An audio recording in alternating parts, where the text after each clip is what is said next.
හරි. එන්න අට ශ්‍රේණියේ පළවෙනි පාඩමට අදාළ ඒකක පරීක්ෂණ පේපර් එක තමයි අපි සාකච්ඡා කරන්නේ. මීට අදාළ තියරි කොටස් අපි පන්තිදී සාකච්ඡා කරා. මේ පේපර් එක ඔයාලට ඩවුන්ලෝඩ් කරගන්න පුළුවන් වීඩියෝ එකේ ඩිස්ක්‍රිප්ෂන් එකේ තියෙනවා link එක. ඒ link එකෙන් ඔයාලට ඩවුන්ලෝඩ් කරගන්න පුළුවන්. හරි. ඊළඟ ගහන ප්‍රශ්න 10ක් තියෙනවා මුලින්ම. අපි මේ ප්‍රශ්න ටික සාකච්ඡා කරමු. එන්න පළවෙනි ප්‍රශ්නේ. හරි. පහත ලක්ෂණ අතරින් සුත්‍රජීවීන්ට පොදු ලක්ෂණය කුමක්ද කියලා අහනවා. පළවෙනි උත්තරය දෙන සුත්‍රජීවීන්ට ඇත්තේ තනි සෛලයක් ලු. හරි. සුත්‍රජීවීන් ඇහැට පේන්නේ නැති වුණාට එක සෛලයකින් විතරක් නෙමෙයි අර සෛල කිහිපයකින් හැදෙන්නත් පුළුවන්. හරි. ඒ කියන්නේ තනි සෛලයකින් හැදලා තියෙනවා නම් ඒ කියනවා ඒක සෛලිකයින්. සෛල ගොඩකින් හැදලා තියෙනවා නම් බහුසෛලික කියලා කියනවා. එතකොට සුත්‍රජීවීන්ට ඇත්තේ තනි සෛලයක් නෙමෙයි බහුසෛලික. කියන්නේ සෛල ගොඩක් තියෙන සුත්‍රජීවීන් තියෙනවා. උදාහරණයක් විදිහට දිලීර ගන්න පුළුවන්. හරි. එතකොට මේ උත්තරේ වැරදි. දෙවෙනි එක වායුගෝලයේ ජලය හා පසේ පමණක් ජීවත් වෙනවලු. වැරදි. වායුගෝලයේ පසේ පමණක් නෙමෙයි ජලයේ පමණක් නෙමෙයි. එයාලා තමයි සුත්‍රජීවීන් තමයි මේ ලෝකේ වැඩිපුරම පරිසර කියන්නේ ව්‍යාප්ත වෙලා ඉන්න ජීවී කාණ්ඩය. ශාක සතුන් සුත්‍රජීවීන් ගත්තාම සුත්‍රජීවීන් තමයි වැඩිපුරම ලෝකෙ මේ ව්‍යාප්ත වෙලා ඉන්න ජීවී කාණ්ඩය. උදාහරණයක් විදිහට දැන් හිමකඳු ගත්තොත් හිමකඳු වල ශාක සතුන්ට ජීවත් වෙන්න බෑ. හැබැයි සුත්‍රජීවීන් ජීවත් වෙනවා කියලා හොයාගෙන තියෙනවා. ඊට පස්සේ මත්ස්‍යයින්ට පවා යන්න බැරි සාගර පතුල් වල සුත්‍රජීවීන් ඉන්නවා කියලා හොයාගෙන තියෙනවා. හරි. එතකොට දෙවෙනි උත්තරේ වැරදි. මොකද පමණක් කියන හින්දා එක වැරදි. තුන්වෙනි එක කියනවා තනිවගත් කල පියවි ඇසට නොපෙනෙන ජීවීන්ලු. හරි. ඒක හරි. මොකද ඔයාලගේ අර්ථ දැක්වීමේ තියෙන සුත්‍රජීවීන් යන කුමක්ද කියන එකේ තනිවගත් කල පියවි ඇසට නොපෙනෙන ජීවීන් කියලානේ. ඒ කියන්නේ අපිට මේ තියෙන පියවි ඇසෙන් පේන්නේ නැහැ. එයා බලන්න ඕන අනිවාර්යෙන් මොකක් හරි දෘශ්‍ය උපකරණයක් භාවිතය. හරි. අන්වීක්ෂය තමයි බොහෝ දුරට අපි විද්‍යාගාරවල භාවිතා වෙන්නේ. හතරවෙනි එක සියලු සුත්‍රජීවීන් ශාකවලට රෝග ඇති කරයිලු. සියලු කියන එකෙන්ද වැරදි එක. මොකද රෝග ඇති කරන්නේ නැති සුත්‍රජීවී ආකාරයක් ඉන්නවා. හරි. එතකොට පළවෙනි එකට උත්තරය අපිට ගන්න පුළුවන්. පළවෙනි එකට උත්තරේ 3. හරි. එන්න දෙවෙනි ප්‍රශ්නයට. පහත රෝගය සාධන සුත්‍රජීවියා නිවැරදිව දැක්වෙන පිළිතුර වන්නේ. හරි. රෝග කිහිපයක් තියෙනවා. ඊට අදාළ සුත්‍රජීවියා නිවැරදිව දැක්වෙන පිළිතුර අහන්න. හතරවෙනි එක අලුහම් දිලීරලු. හරියට හරිය. අලුහම් සහ දද කියන රෝග ඇති කරන්නේ දිලීර. එතකොට දෙවෙනි එකට උත්තරේ 4. හරි. තුන්වෙනි ප්‍රශ්නේ දෙන්න. සුත්‍රජීවීන් පමණක් අඩංගු පිළිතුර වන්නේ පළවෙනි එකේ බැක්ටීරියා, දිලීර, ඉස්ගෙඩියා. දන්නවා බැක්ටීරියා සහ දිලීර විතරයි සුත්‍රජීවී වෙන්නේ. ඉස්ගෙඩියා කියන්නේ ගෙම්බාගේ ජීවන චක්‍රයේ එක් අවස්ථාවක්. හරි. එතකොට ඉස්ගෙඩියා ගන්න බෑ. ඉස්ගෙඩියා කියන්නේ සාමාන්‍ය අපිට ඇසට පේන ජීවි. හරි. යීස්ට් දෙවෙනි එක යීස්ට් ගැඩවිලා පැරමීසියම්. හරි. එතන යීස්ට් කියන කෙනා ඔයා දන්නවා සුත්‍රජීවියෙක්, පැරමීසියම් සුත්‍රජීවියෙක්. ගැඩවිලා සාමාන්‍ය අපේ පියවි ඇසට පෙනෙන ජීවියෙක්. හරි. ඊට පස්සේ දෙවෙනි පාඩම ඉගෙන ගන්නවා ජීවීන් ගැන. තුන්වෙනි එක දිලීර මදුරු කීටයා පැරමීසියම්. හරි. දිලීර දන්නවා සුත්‍රජීවියෙක්, පැරමීසියම් දන්නවා සුත්‍රජීවියෙක්, මදුරු කීටයා. මදුරු කීටයා කියන්නේ අපිට පියවි ඇසට පෙනෙන මේ ජීවියෙක්. හරි. ඊට පස්සේ හතරවෙනි එක පැරමීසියම් ඇමීබා බැක්ටීරියා. හරිනේ. බල සුත්‍රජීවී යටතේ ඉගෙන ගන්නවා පැරමීසියම් ඇමීබා බැක්ටීරියා. උත්තරේ 4. හතරවෙනි එක දෙන්න. සුත්‍රජීවීන්ගෙන් ඇති අහිතකර බලපෑම කුමක්ද කියලා අහනවා මේ අතර. හරි. පළවෙනි එක ප්‍රතිශක්තිකරණ එන්නත් නිපදවීම. එතකොට ඒක සුත්‍රජීවීන්ගේ වැදගත්කමක්. පළවෙනි එක ගන්න බෑ. දෙවෙනි එක පත්‍ර විචිත්‍ර රෝගයට ගොදුරු වීම. හරිනේ. ශාක වලට ඇතිවන රෝග අපි කතා කරනවා මේ පාඩමේ ප්‍රධාන තුනක්. හරි. ඒ ප්‍රධාන තුනෙන් එකක් තමයි පත්‍ර විචිත්‍ර රෝගය කියලා කියන්නේ. හරි. ඒක එතකොට අහිතකර බලපෑමක්. කියන්නේ ශාක වල ඇතිවන රෝගයක්. තුන්වෙනි එක කොම්පෝස්ට් පොහොර නිපදවීම. ඒක ඇත්තටම අහිතකර බලපෑමක් නේ. ඒක වාසියක්. ඊට පස්සේ හතරවෙනි එක ජීව වායුව නිපදවීම. ඒක වාසියක්. හරි. ඒතර උත්තරේ වෙන්නේ 2. පස්වෙනි දවල් මේ පේපර් සාකච්ඡා කරනවා කියලා කියන්නේ නිකම් මේ උත්තරේ හතරක් හරි නම් ඒක හරි දාගෙන නිකා ඉන්නවා කියන එක නෙමෙයි. හරි. මේ උත්තර මම හතරම කතා කරන්නේ ඒකයි. දැන් ඔයාලා දන්නේ නැති මොකක් හරි එකක් උත්තරයකට තියෙනවා නම් ඒකේ විශේෂත්වය දැන් මම කියද්දි ලියා ගන්න පුළුවන්. හරි. වේගය වැඩි නම් වීඩියෝ එක පෝස් කරලා ඒක නවත්තලා ඔයාලා ලියා ගන්න පුළුවන්. හරි. ඊට පස්සේ එන්න පස්වෙනි එකට මුල් වරණ සුත්‍රජීවී නිරීක්ෂණය කළ පුද්ගලයා කවරෙක්ද කියලා අහනවා. මුලින්ම සුත්‍රජීවියා නිරීක්ෂණය කරේ ආයෙත් වෙන උත්තර ගැන කතා කරලා වැඩක් නැහැ. ඔයාලා පොතේ කෙලින්ම දෙන්නේ ඇන්ඩන් වෑන් ලීවන් හුක්. හරි උත්තරේ 1. 6 වෙනි එක කල්ගත වූ පාන් කැබැල්ලක් මත කළු පුස් හටගෙන ඇති බව දැකිය හැකිලු. හරි එම පුස් වර්ගය වන්නේ. හරි මේවා අපි පන්තියේදී අතන අන්වීක්ෂණයෙන් බැලුවා. හරි ඔයාලා ගෙනාවු පාන් කෑලි ළමයි ගෙනාවු පාන් කෑල්ලක් අරගෙන මේ ඒක අන්වීක්ෂණයෙන් බැලුවා. එතකොට අපිට දැක ගන්න පුළුවන් උනේ කවුද? ඊස්ට් නෙමෙයි ඊස්ට් ගන්න පාන් හදන්න. එව්ග්ලිනා නෙමෙයි ඇල්ගීට් නෙමෙයි මියුකර් කියන දිලිර ආකාරය. හරි එතකොට 6 වෙනි එකට යන උත්තරේ 3. 7 වෙනි එක සීනි ද්‍රාවණයක් මත ඊස්ට් ක්‍රියා කළ විට සෑදී හැකි වායුව අපි ඒකත් පරීක්ෂණයක් විදිහට කරා. අර ඊස්ට් අරගෙන ඒකට යන්තම් උණු වතුරෙන් දාලා මේ තිබ්බහම ඒකට බැලුම් බෝලයක් කියන්නේ බෝතලයකට අපි වීදුරු බෝතලයක් අරගෙන ඒකට ඊස්ට් දාලා යන්තම් මද රස උණු වතුර ටිකක් දාලා මොහොම බැලුම් බෝලයක් සෙට් කරපුවාම උඩින් මොකද උනේ ඒක ඔහොම පිඹුණා. හරි. ඒතර මේකේ පිරුණේ කාබන් ඩයොක්සයිඩ් වායුව. හරි. උත්තරේ වෙන්නේ එතකොට 3 වෙනි එක. 8 වෙනි ප්‍රශ්නය. 8 වෙනි ප්‍රශ්නය. පහත ආහාර මත සුද්ධජීවීන්ගේ ක්‍රියාකාරීත්වය නිවැරදිව හඳුන්වා නොමැත්තේ කුමක්ද කියලා. හරි. පළවෙනි එකේ තියෙන්නේ තැඹිලි. තැඹිලි කියන්නේ පැණිරස ආහාරයක්. එතකොට සීනි සහිත ආහාර අපි කිව්වා නරක් වෙනකොට කියන්නේ සීනි බහුල ආහාර නරක් වෙනකොට කියන්නේ පැසීම. හරි. එතකොට පළවෙනි එකේ උත්තරේ හරි. දෙවෙනි එක කුකුල් මස් මුඩු වීම. කුකුල් මස් වල අඩංගු ආහාරය කියන්නේ පෝෂකය මොකක්ද කියලා ඔයා දැනගෙන ඉන්න ඕනේ. හරි. කුකුල් මස් වල තියෙන සාමාන්‍යයෙන් ප්‍රෝටීන. ප්‍රෝටීන බහුල ආහාර නරක වෙන එකට අපි කියනවා පූති බව නේ. හරි. ඊට පස්සේ තුන්වෙනි එක මාළු කියන්නේ ප්‍රෝටීන බහුල ආහාරද ප්‍රෝටීන බහුල ආහාර නරක වෙනවා කියන්නේ පූති බව නේ. තුන්වෙනි එක හරි. හතරවෙනි එක බටර් මුඩු වීම. බටර් කියලා කියන්නේ ලිපිඩ නැත්තම් මේද බහුල ආහාර නරක කරනවා අපි කියනවා මුඩු වීම. හරි. බටර් කියලා කියන්නේ මේද අඩංගු ආහාරය. එතකොට ඒක ඒ උත්තරේ හරි. එතකොට කුකුල් මස් මුඩු වීම කියන එක තමයි උත්තරේ දෙන්න ඕනේ. කුකුල් මස් කියන්නේ ප්‍රෝටීන බහුල ආහාරයක්. එතකොට ප්‍රෝටීන බහුල ආහාර මුඩු වීම නෙමෙයි වෙන්නේ පූති බවනේ. උත්තරේ දෙක. හරි. 8 වෙනි එකට උත්තරේ දෙක.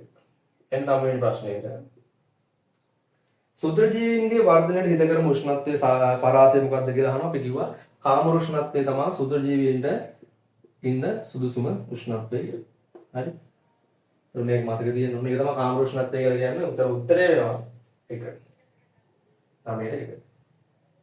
10 වෛරස් මගින් මිනිසාට ඇතිවන රෝගයක්ලු පළවෙනි එක ඩෙන්ගු, දෙවෙනි එක ඇමීබා අතිසාරය, තුන්වෙනි එක දද, හතරවෙනි එක ලීෂ්මානියාව. ඒක දන්නවා ඉතින් අපි ඩෙන්ගු කියන වෛරස් එක ඩෙන්ගු වෛරස් කියලා කියන්නේ. ඒතර 10 වෙනි එකට උත්තරේ 1. දෙවෙනි එකට තියෙන ඇමීබා අතිසාරය ඇති කරන්නේ ප්‍රොටෝසෝවාවන් මගින්. ඊට පස්සේ තුන්වෙනි එක දද ඇති කරන්නේ දිලීර මගින්, ලීෂ්මානියාව ඇති කරන්නේ ප්‍රොටෝසෝවා මගින්. ඒතර මේවා කෙලින්ම පොතේ තියෙන තියරි කරුණු. හරි. හරි ඊළඟට එන්න දෙවෙනි කොටස පහත ප්‍රශ්න වලට පිළිතුරු ලියන්නලු. හරි. පළවෙනි ප්‍රශ්නේ සුද්ධජීවීන් සෑම පරිසරයකම ජීවත් වේ අපි කිව්වා හරි. කියන්නේ සාමාන්‍ය සතුන් ශාකවල ජීවත් වෙන්න බැරි පරිසරවල ජීවත් වෙනවා කියලා කිව්වා. හරි. පළවෙනි ප්‍රශ්නේ අහනවා සුද්ධජීවීන් කියලා ලියන කොටසේ පළවෙනි ප්‍රශ්නය සුද්ධජීවීන් සෑම පරිසරයකම ජීවත් වෙනවා හරි. පළවෙනි රෝමිලක්කම් එකට එන්න වායුගෝලය පස ජලය ජීවී දේහ හැරුණු විට සුත්‍රජීවීන් ජීවත් වන පරිසර 3ක් ලියන්නලු. හරි. අපි කිව්වා අපි කතා කරා ඉස්සෙල්ලා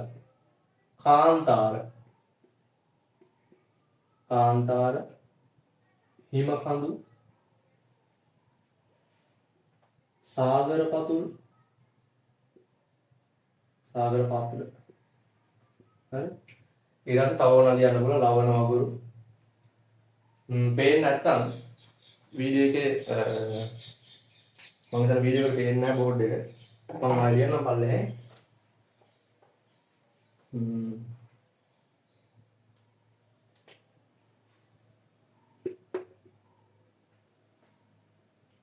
රෝමිලකා එක.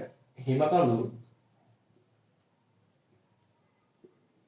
සාගර පතුල් කියන සාගර පතුල ඊට පස්සේ ආයන කාන්තාර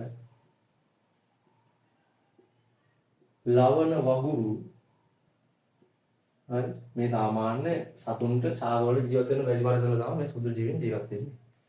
රෝමිලකන් දෙකේ අහන ඔබ දන්නා දිලීර විශේෂ දෙකක නම් ලියන්නලු. හරි. දිලීර විශේෂ දෙකක් අහන.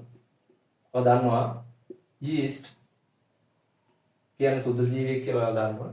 ඊට පස්සේ ඊට අමතරව අපි බලුවර පාන් කැමැල්ල කළු පාටට බැඳලා හිටියේ මියුක කියන දිලීරය. හරි. මියුක. ඔය විද්‍යාත්මක නම් වල ලියනවා නම් මොනවා යටින් අනිවාර්යෙන් ඉරියන් දෙන්න ඕන.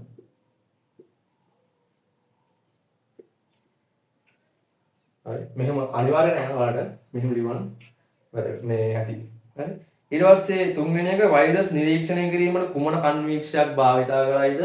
කෙලින්ම සුද්ධජීවී නෙමෙයි අහන්නේ වෛරස්. වෛරස් සාමාන්‍ය විද්‍යාගාරවල තියෙන ආලෝකයන් කියන්නේ සංයුක්ත අන්වීක්ෂණ නිරීක්ෂණය කරන්න බෑ. එයා නිරීක්ෂණයට වෙනම අන්වීක්ෂයක් හදලා තියෙනවා. ඒකට කියනවා ඉලෙක්ට්‍රෝන අන්වීක්ෂය.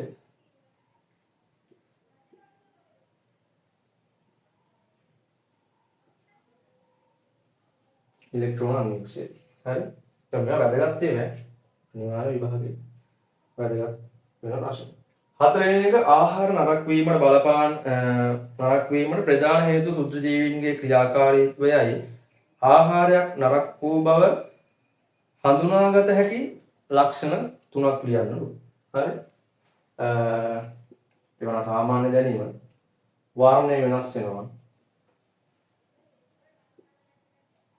වර්ණය වෙනස් වීම. හරි. දැන් පාන් කෑල්ලක් නම් ටික දවසක් ඇද්දි කළු පාට වර්ණය වෙනස් වෙනවා. ඊට පස්සේ වයනය වෙනස් වීම. වයනය කියන්නේ අතින් ඇල්ලුව විට දැනෙන ස්වභාවයට. වයනය වෙනස් වීම. දැන් බත් එහෙම දවසක් විතර පරණ වෙච්ච ගමන් අතේ ඇලවෙනවා. හරි. වයන වෙනස් වීම හරි වර්ණ වෙනස් ගන්ධය වෙනස් වීම. හරි. ගන්ධය වෙනස් වීම. දැන් මාළු එහෙම කරක්කොත් දැනලා දෙනවනේ ගන්ධ. හරි. විතර එහෙම කරක් වෙච්ච ගමන් ගන්ධය එනවා. හරි. ඊට පස්සේ අහන්න තුනයි. හරි. තුන. පස්වෙනි එක ශීතකරණයක ලැබූ ආහාර මත සුද්ධජීවී ක්‍රියාව අවම වේ. එහිදී පාලනය කරන සාධක දෙකක් නම් කරන්නලු. අපි කියනවා සුද්ධජීවීන්ට වර්ධනය වෙන්න අවශ්‍ය සාධක කිහිපයක් තියෙනවා. ඒ කිහිපයක් තියෙද්දී දැන් ෆ්‍රිජ් එකක් ගැන ශීතකරණයක් ඇතුලේ දාලා පාලනය කරන සාධක මේ අපි කතා කරා පන්තියේ. හරි. එකක් තමයි උෂ්ණත්වය.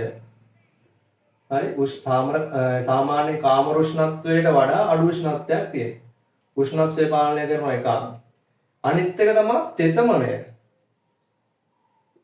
තෙතමනය පාලනය කරනවා. හරි. මෙන්න මේ සාධක දෙක ශීතකරණය තුළ පාලනය කරන සාධක. ඊට පස්සේ හරි පළවෙනි ප්‍රශ්නය හරි. ඊට පස්සේ එන්න ප්‍රධාන ප්‍රශ්නය දෙකට. හරි. කෙනෙක්ට අවශ්‍ය නම් මේ වීඩියෝ එක පෝස්ට් කරලා ලියාගත්තා. හරි. ඊට පස්සේ එන්න ප්‍රධාන ප්‍රශ්නය දෙකට. ප්‍රධාන ප්‍රශ්නේ අහන්නේ පහත දැක්වෙන්නේ සුද්ධජීවී ක්‍රියා ආදර්ශනයට සකස් කළ ඇටවුමක්ලු. අපි වන්දිති කරාව.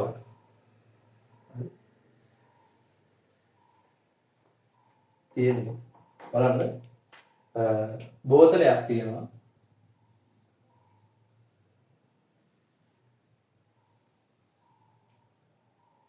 ඒකට තරුම් බෝලයක් කොහොම සම්බන්ධ කරලා පළවෙනි රූපේ.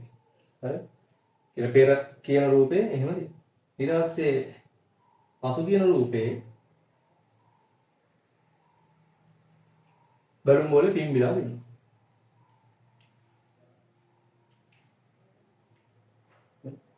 හරි. තර ඊතල ගහලා දෙනවා මේ C කියලා. මේ ද්‍රාවණය ගහලා දෙන්නේ.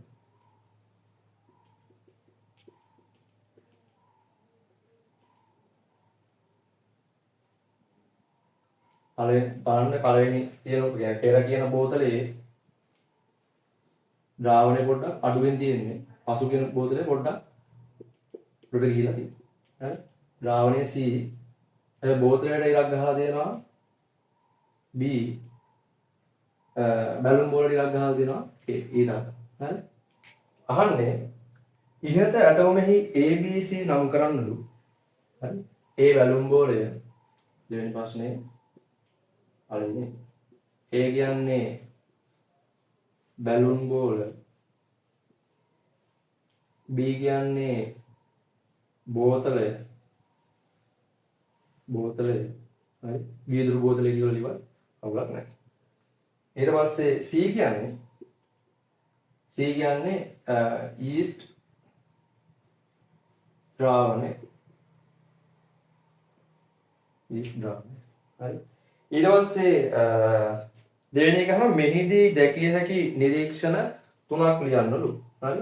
පරීක්ෂණය කරපු ඉන්න අපි දන්නවා මොනවද නිරීක්ෂණය කියලා. එකක් තමයි බැලුන් බෝලයේ පිම්බීම.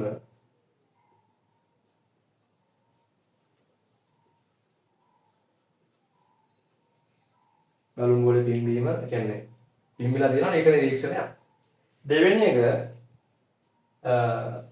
ද්‍රාවණය ඉහළ නැගීම. ද්‍රාවණය ඉහළ නැගීම. නැත්තම් පෙන දැමීම කියලා ඉවත් කරලා. පෙන නැගීම. අනිත් එක තමයි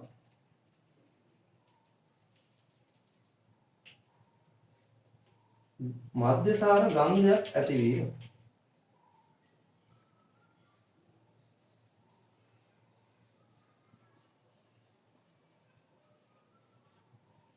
මධ්‍යසාර ගන්ධයක් ඇතිවීම. හරි. ඊට පස්සේ හතරවෙනි එක අහනවා. තුන්වෙනි එක අහනවා රෝමිලක්කන් තුනේ මෙහිදී මධ්‍යසාර ගන්ධයක් සංවේදනය කළ හැකි එහිදී සෑදෙන ද්‍රව්‍ය නම් කරන්නලු. හරි. මධ්‍යසාර ගන්ධයක් එන්නේ මෙන්න මෙයාගෙන් වායුවක් පිට වෙන හින්දා. ඒක ඔයාලා හිතා ගන්නවට පුළුවන්. වායුවක් පිට වෙන හින්දා තමයි මෙතන බැලුම් බෝලේ පිම්බෙන්නේ. හරි. රෝමිලක්කන් තුනේ අහන්නේ මධ්‍යසාර ගන්ධයට හේතුව සෑදෙන ද්‍රව්‍ය අහන්නේ කාබන් ඩයොක්සයිඩ්.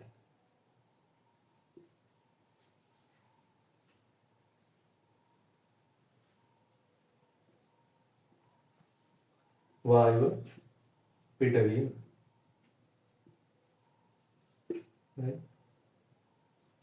කාබන් ඩයොක්සයිඩ් වායුව පිටවීම. ඊට පස්සේ රෝමිලක්කන් හතරවෙනි එකේ අහනවා බේකරි ආහාර නිපදවීම වල භාවිතා කරන සුද්ධ ජීවියා. දැන් මේකෙදිත් අපි භාවිතා කරේ එයාමයි yeast. හරි. දිලීරයක්.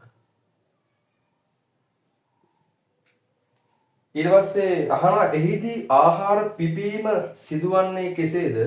ආහාර පිපීම වල දැකලා ඇති. දැන් පාන් ගෙඩියක් නැත්නම් බනිස් ගෙඩියක් ගත්තාම ඔය අතරම පාන් ගෙඩිය ඔය තිය ප්‍රමාණය චූටි මේ පිටි ප්‍රමාණයක් ඔය භාවිතා කරන්නේ. ඒක දැන් මේ වගේ පිටි ප්‍රමාණයක් නම් ඒක තවම ලොකු වෙලා ඔය පාන් ගෙඩියක් කියලා ලොකු වෙන්නේ. හරි. මේ වෙන්නේ මෙයාගේ ඇතුළේ පිපීම කියන ක්‍රියාවලිය සිදු වෙද්දී කාබන් ඩයොක්සයිඩ් වායුව තමයි ඇතුළේ නිපද වෙන්නේ. දැකලාදී පාන් ගෙඩියේ හරි ඔය කළු පාර කොටතර යට දෙකේ මෙහෙම තනින් තනිය සවිවර බවක් සිදුරු වගේ හැදිලා. හරි. සවිවර බවක් තියෙනවා මේ සිදුරු වගේ හැදිලා. ඒතර ඒ හැදෙන්නේ දැන් මේක අහන්නේ පිපීම සිදුවන්නේ කෙසේද කියලානේ. ඒ වෙන්නේ සීනි. ඒ කියන්නේ මේ yeast සීනි සමග ක්‍රියා කිරීම. සීනි කියලා කියන්නේ මේ මෙතනදී කාබෝහයිඩ්‍රේට් වල තියෙන්නේ සීනි. හරි. yeast ක්‍රියා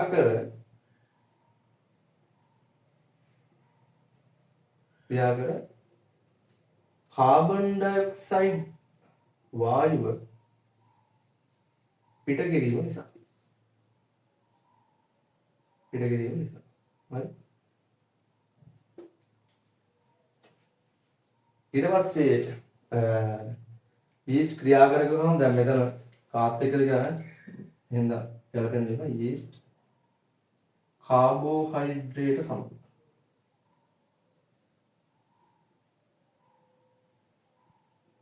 සමග ක්‍රියා කර කාබන් ඩයොක්සයිඩ් පිට කිරීම නිසා. හරි. ඊට පස්සේ ආවා සුද්ධ ජීවීන්ගේ ක්‍රියාකාරීත්වයට අවශ්‍ය ප්‍රධාන සාධක තුනක්. හරි. තෙතමනය, ඒවා අපි මේ කරුණු විදිහට දැන් කතා කරලා තියෙන්නේ. උෂ්ණත්වය, pH අගය, ඊයසේ උපස්තර හරි ප්‍රධාන වශයෙන් මෙන්න මේ කරුණු ටික තමයි මේ සුද්ධ ජීවිත වර්ධනය වීම අවශ්‍ය වෙන්නේ. හරි. එතකොට දෙවෙනි ප්‍රශ්නෙත් අපි කතා කරලා ඉවරයි. හරි. දෙවෙනි ප්‍රශ්නේ එතකොට සාකච්ඡා කරලා ඉවරයි. එන්න තුන්වෙනි ප්‍රශ්නේට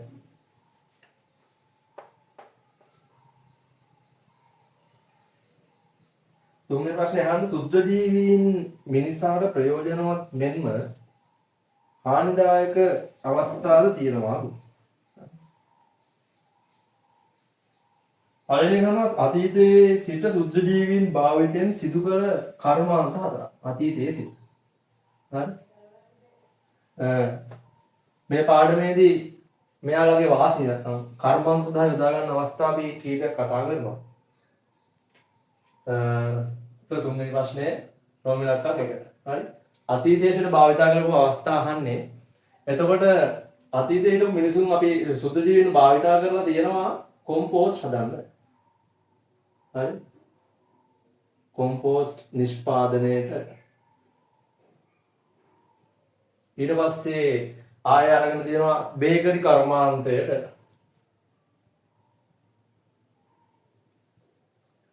බේකරි කර්මාන්තයට. ඊට පස්සේ ආය අරන් තියෙනවා කොහු. හරි. දැන් එන අර ප්ලාස්ටික් කොසු නෙමෙයි. මේ ඉස්සර කාලේ බර පොල් කෙඳි මගින් ගන්න මේ කොහු ආශ්‍රිත නිෂ්පාදන වලට සුදු ජීවීන් භාවිතා කරා. යාලා පොල් එලි වතුර දාලා ඒවා පල් කරලා එහෙම මේ කොහු මේ වෙන් කරගන්න. එතකොට කොහු කර්මාන්තයට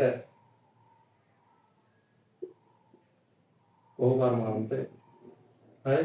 ඊට පස්සේ කිරියා හද කිරි නිපදවීම මේ කිරි මිදවීම වගේ ක්‍රියාවලිය සඳහා ගත්තා. එතකොට කිරි ආශ්‍රිත නිෂ්පාදන. හරි. කිරි ආශ්‍රිත නිෂ්පාදන. මෙන්න මේ කියන කර්මාන්ත සඳහා සුදු ජීවීන් හිතකර ලෙස යොදාගත්තා.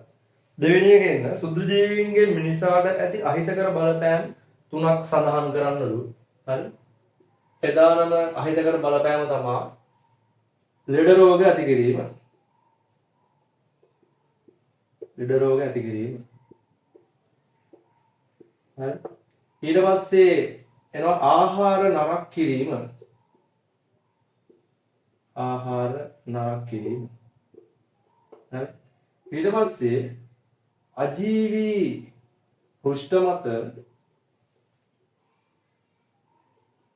වර්ධනය වී ආර්ථිකමය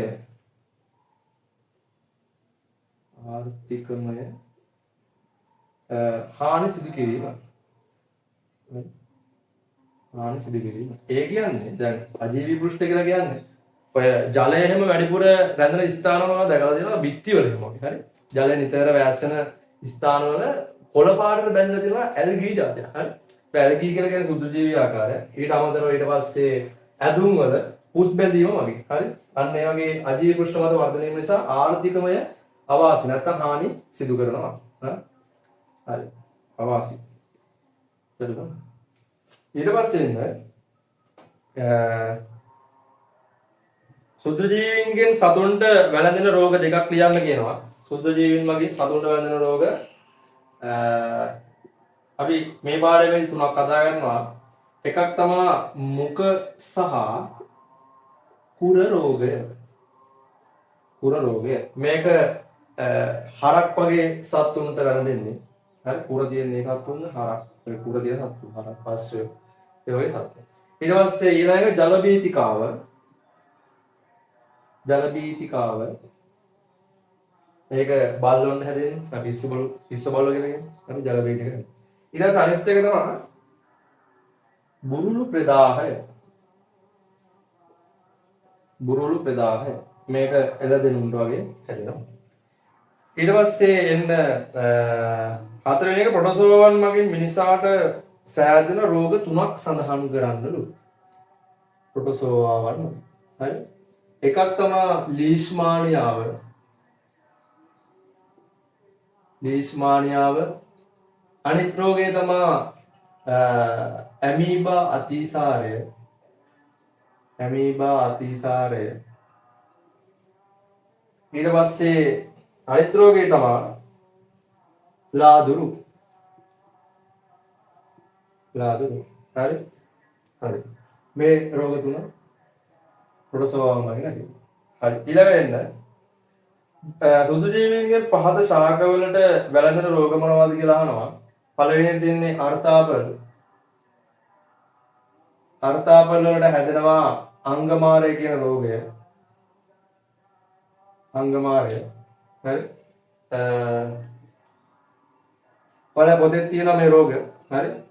ඊට පස්සේ තියෙන්නේ පැපොල්. පැපොල් ශාකයට ඇති වෙනවා. දැන් අංගමාරය කිව්වා මම ඕනම් මේ වීඩියෝ එකේ එහෙම දාන්නම් පේන්න.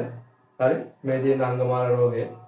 ඊට පස්සේ හරි පැපොල් ශාකයට ඇති වෙනවා පත්‍ර විචිත්‍ර රෝගය. ඒකත් මම වීඩියෝ එකේ දාන්නම්. හරි. මේ තියෙන පත්‍ර විචිත්‍ර රෝගය. ඊට පස්සේ මිරිස් ශාකයට ඇති වෙනවා කොළ කොඩවීම කියන රෝගය. කොළ කොඩවීම. ඒකත් වීඩියෝ එකේ මේ නැත්නම් දාන්න. හරි. ඊට පස්සේ ඉන්න හතරවෙනි ප්‍රශ්නය හරි වැරදි දාන්න තියෙන්නේ. හරි.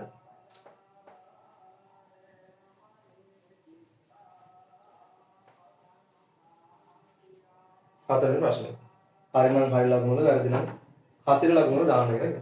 හරි. පිදුරු පාල වල ජලයේ පැරමීසියන් දකින්න පුළුවන්ලු විද්‍යාගාරයේ කියන්නේ කරන්න දෙන පරීක්ෂණයක් කොහොමද? හරි. පැරමීසියන් දකින්න පුළුවන්. හරි. පිදුරු පාල කරපු වල තමයි පැරමීසියන් බලන්න තියෙන්නේ. හරි. ඒ වෙන්නේ නැත්තම් නැවත කල්ලෙන් ඉන්නේ.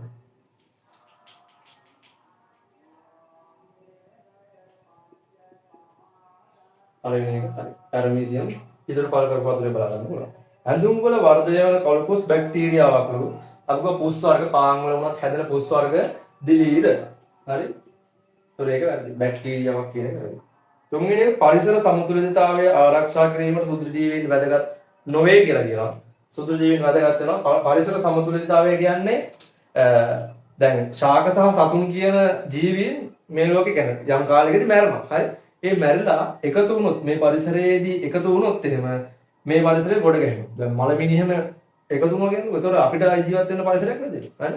ඒතොර ඒ කට්ටිය ඒ ශාක සහ සතුන් කියන ජීවි දේහ මේ වියෝජනය කරලා අර දැන් අපිට මේ පරිසරේ ජීවත් වෙන්න පුළුවන් පරිසර තත්ත්වයක් ඇති කරනවා. ඒතොර සුදු ජීවීන් කියන කට්ටිය මේ ලෝකෙට වැදගත්. ශාක සතුන් මෙන්ම සුදු ජීවීන් වැදගත් කරනවා. හරි. පරිසර සමතුලිතතාවය ආරක්ෂා කිරීමට වැදගත් නොවේ කියලා කියන්නේ වැදගත් වෙනවා. ඒතර උත්තරේ වැරදි. හරි. රෝමිලකම් 4 පලිබෝධකයින් පාලන සුදු ජීවීන් උදව්වේ හරි. මෙයාව ගන්නවා ඔය කෘමිනාශක වලදී සුදු ජීවීන්ව තමයි භාවිත කරන්නේ ඔය පලිබෝධකයින් පාලනය. ඒ කියන්නේ හිතන්නකෝ ගොයම් ශාකය කියලා ගොයම් ශාකයට යම්කිසි පලිබෝධකයක් හානි කරනවා නම් ඒතර මේ පලිබෝධකයව විනාශ කරන්න කෘමිනාශක විදිහට භාවිත කරන සුදු ජීවීන්. හරි. ඔය සුදු ජීවීන්ගේ විස කොටස් තමයි මේ කෘමිනාශක කියන ශාකෙට හරි. ඒතොර ගොයම් ශාකයට හානි කරන සුදු ජීවියෙක් නම් හරි. දැන් ගොයම් ශාකේ තියෙනවා කියලා ගොයම් පත්‍රය. හරි. මේ පත්‍රයට කෘමිනාශක විනිදී ඔහොම ඉස්සහම මේ ඉන්න අර සුදු ජීවීන්ගේ විෂ කොටස්. හරි. යම්කිසි පලිබෝධකයක් ඇවිල්ලා මේ පත්‍රයට හානි කරන මොකේද හරි මේ ආමගේ එයා ආහාරයට ගත්ත ගමන් මේ පත්‍රය මොකද වෙන්නේ? ඒ ජීවියාගේ බඩවැල් දියලා ඒ කුණියා මැරෙනවා. හරි. ඒ පලිබෝධකයන් මොකක්ද මැරෙනවා. ඒක තමයි වෙන්නේ. හරි. එතකොට පලිබෝධකයන් පාලන සුදු ජීවීන් උදව් වේ කියන එක හරි. රෝගයක් කරනවා තමයි. පස්වෙනි එක සුදු ජීවීන් විසින් නිපදවන එන්සයිම නිසා ආහාර නරක වේ. හරි. ආහාර නරක වන ක්‍රියාවලියට එයාලා එන්සයිම ආහාරය මත දාලා ඉවරලා ඒ ආහාර නරක කිරීම සිදු කරනවා. හරි. පස්වෙනි එක හරි. හයවෙනි එක වෙන වෛරස් ජීවි ලක්ෂණ මෙන්ම අජීවි ලක්ෂණද පෙන්වනවාලු. හරි. දැනටත් කියන්නේ පරීක්ෂණ පවත්වන වෙනවා. එයා ජීවී ලක්ෂණත් පෙන්වනවා අජීවී ලක්ෂණත් පෙන්වනවා. අර ගැහණු ලක්ෂණත් පෙන්වනවා පිරිමි ලක්ෂණත් පෙන්වනවා. ඒ වගේ සත්තු මේ කට්ටිය අන්න ඒ වගේ. හරි. හත්වෙනි එක ක්ලැමිඩෝමොනාස් යනු වෛරස් විශේෂයක්ලු වැරදි. ක්ලැමිඩෝමොනාස් මෙන්න මේ ආකාරයේ ඉන්නේ. මෙයා ඇල්ගී විශේෂයක්. හරි. 7 වෙනි එක වැරදි. 8 වෙනි එක ඊස්ට් යනු ඒකසෛලික දිලීර විශේෂයක්ලු හරියටම හරි. හරි. ඊස්ට් කියන්නේ ඒකසෛලික දිලීර විශේෂයක්. 9 වෙනි එක උණුදිය උල්පත් තුළ සුද්ධ ජීවීන්ට ජීවත් විය නොහැකිලු. අපි මුලින්ම සාකච්ඡා කරපු ප්‍රශ්නේදී අපි කතා කරා සුද්ධ ජීවීන් ජීවත් වෙන පරිසර මොනවද කියලා. කියන්නේ මේ අර ජීවීන් සාමාන්‍ය ශාක සතුන් ජීවත් වෙන්න බැරි පරිසරවල ජීවත් වෙනවා කියලා කිව්වා. ඒතර උණුදිය උල්පත් වල ජීවත් විය නොහැක කියන එක වැරදි. එයාලා උණුදිය උල්පත් වල ඉන්නවා. 10 වෙනි එක ආහාරයක වර්ණය හා පෝෂණ ගුණය පමණක් වෙනස් වීම ආහාර නරක වීම ලෙස හඳුන්වයිලු. වර්ණය සහ පෝෂණ ගුණය පමණක්. හරි? නැහැ. අපි කතා කරා වර්ණය වෙනස් වෙනවා, ගන්ධය වෙනස් වෙනවා, රසය වෙනස් වෙනවා. අන්න ඒ වගේ සාධක ගොඩක් වෙනස් වෙනවා. ඒකට වර්ණය සහ පෝෂණ ගුණය විතරක් නෙමෙයි, තවත් සාධක වෙනස් වෙනවා. හරි? එතකොට ඒ උත්තරේ වැරදි 10 වෙනි එකට වැරදි. හරි? ඒක සාර්ථකව අපි පේපර් එක සාකච්ඡා කරලා ඉවරයි. ඔයාලට අර පේපර් එක ගන්න පුළුවන් ඩිස්ක්‍රිප්ෂන් එකේ. හරි.